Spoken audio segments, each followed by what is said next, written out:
Hello, good afternoon. Welcome to FEMA. We are here for our daily 2009 H1N1 briefing. Secretary Napolitano is joined by DHS's Chief Medical Officer, Dr. Kramer. Secretary will make some remarks and then we'll open it up for questions. Thank you, Sean. First, let me explain why we're at FEMA. It's not because of a disaster declaration with respect to the flu. We're here because I had meetings at the White House this afternoon, and in order to accommodate the press's need for time, it was easier to come down here where we had a press availability than to go all the way back up to the NAC. So don't read anything into the location other than it was convenient.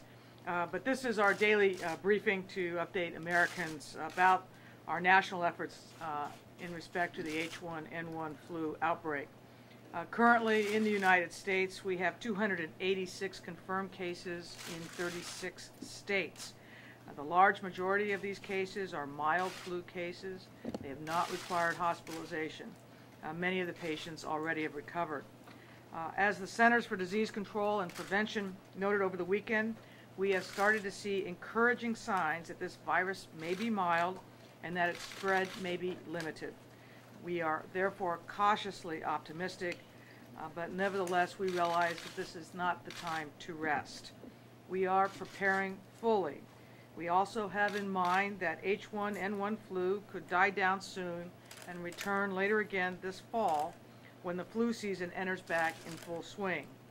This is always a concern with a new strain of the flu virus. We will therefore continue to prepare in the coming months to address that possibility.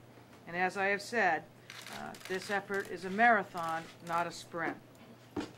In addition, it is possible that the World Health Organization will raise its pandemic alert level to level 6.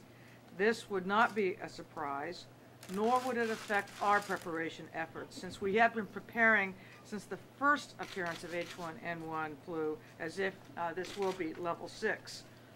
Let me again explain what level 6 means. A rise in the pandemic alert level from the WHO does not mean that the virus has become any more severe. Rather, it means that it has spread to a number of countries around the globe. In other words, the level is about geography, not severity. But having said that, we will continue to closely monitor the virus for the coming days and the coming weeks. I think it's important to note that federal government, state governments, and local governments have been planning for a number of years in case we face a situation like the current one. Those plans are serving us well now because we're actually seeing how well they work and also areas where we need to continue to improve. And I want to repeat what I have been saying and what many of us have been saying since H1N1 first appeared. We all have a responsibility here.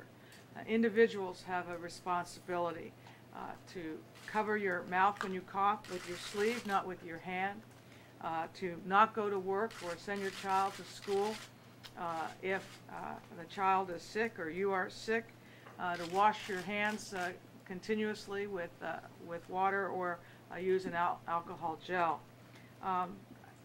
Families have responsibilities here beyond just the individual, and that is to think ahead. It's all about preparation. What would you do if your child were released from school for a number of days and had to remain at home? Because realize when a school is closed, it's not for the kids to go to the mall or be out, it's for them to stay at home. How would you handle that sort of a situation? What would you do if a caregiver couldn't come to work? Those kinds of questions families should be asking themselves and thinking through because that's good preparation not just for flu but for other kinds of outbreaks or disasters that could occur. Businesses. We have been interacting a lot with the private sector this past week. Indeed, we had conference calls last week. I think one of them had over 1,000 private sector participants.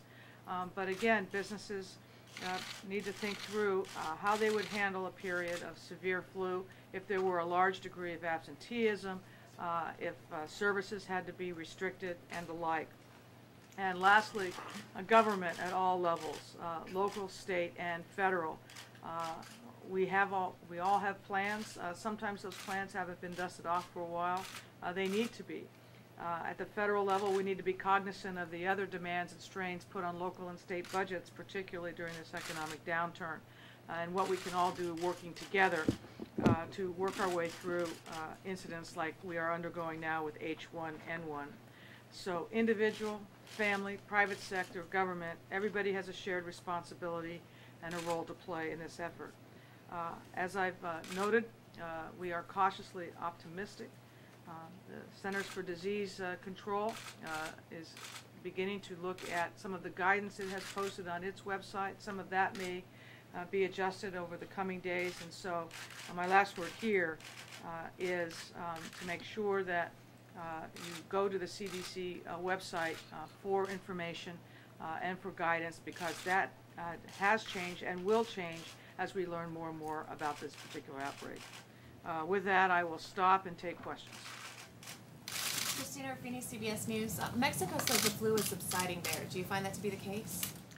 I find that that's what they are saying, and I have no reason to think that that's inaccurate. But again, you know, these outbreaks go in cycles, so they're further along in their cycle, which is one of the reasons why we continue to stay prepared and kind of leaning forward, even in a situation where the numbers would cause us to be cautiously optimistic that we are making real progress.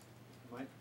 Can you say specifically what you're cautiously optimistic about? Are you cautiously optimistic that there won't be any more fatalities? Are you cautiously optimistic that the virus won't spread anymore? What specifically are you optimistic about? I think we are cautiously optimistic that this particular strain will not be more severe than a normal seasonal flu outbreak. That's in the context of realizing that a normal seasonal flu outbreak would result in several 100,000 hospitalizations and 35 to 36,000 deaths. That's what happens annually in the United States with flu. But what the epidemiologists are seeing now with this particular strain of H1N1 is that the severity of the disease, the severity of the flu, how sick you get, is not it's not stronger than a regular seasonal flu. Hi. What came out of your meetings this afternoon at the White House? Are you going to be taking any additional steps, or basically what happened there? Actually, the meetings I was participating in at the White House involved preparation for hurricane season and involved a number of members of the cabinet and other administrative agencies, and was a what's called a tabletop exercise where you actually go through different scenarios and everybody really beginning to understand their roles and responsibilities as we prepare for upcoming hurricane season. So they were not, although it involves a lot of the same people, we were not actually talking about H1N1. We were talking about the upcoming hurricane year. Moving forward from this, if your cautious optimism proves correct, is there any thought given to how this will affect DHS shaping for future outbreak preparation? I mean, it's an expensive process. The President's asked for $1.5 billion more. In the previous administration, there was a lot of focus on human threats, terrorism. Could this change how DHS policy moves forward as far as preparing for disasters? Well, I think specifically we're viewing this incident, this flu outbreak, as a possible precursor to a subsequent outbreak in the fall. And what the scientists can tell us, and we're guided by the scientists, is whether to anticipate an outbreak in the fall where the severity of the disease actually would be higher than what we're seeing now. And there are a lot of ways that could happen over the next several months. So continuing to lean forward, continuing to put safety first. What do we need to make sure that we're doing everything we can to protect the safety of the American people remains our guidepost here. And we will be continuing to work through the next months on this and other related issues. For example, the possible development of a vaccine, decisions about how the vaccine will be administered and the like. Those will all be upcoming decisions in the next weeks and months. The potential fall outbreak, couldn't it be, it's very likely that's going to be a different strand than this one, or it just depends, right? I'll let the scientists answer that. Doctor, you want to talk about what we're looking at in the fall? Well, historically, the CDC looks at influenza infections that occur not only in the United States but around the world, and tries to get a sense of the pattern that may be developing.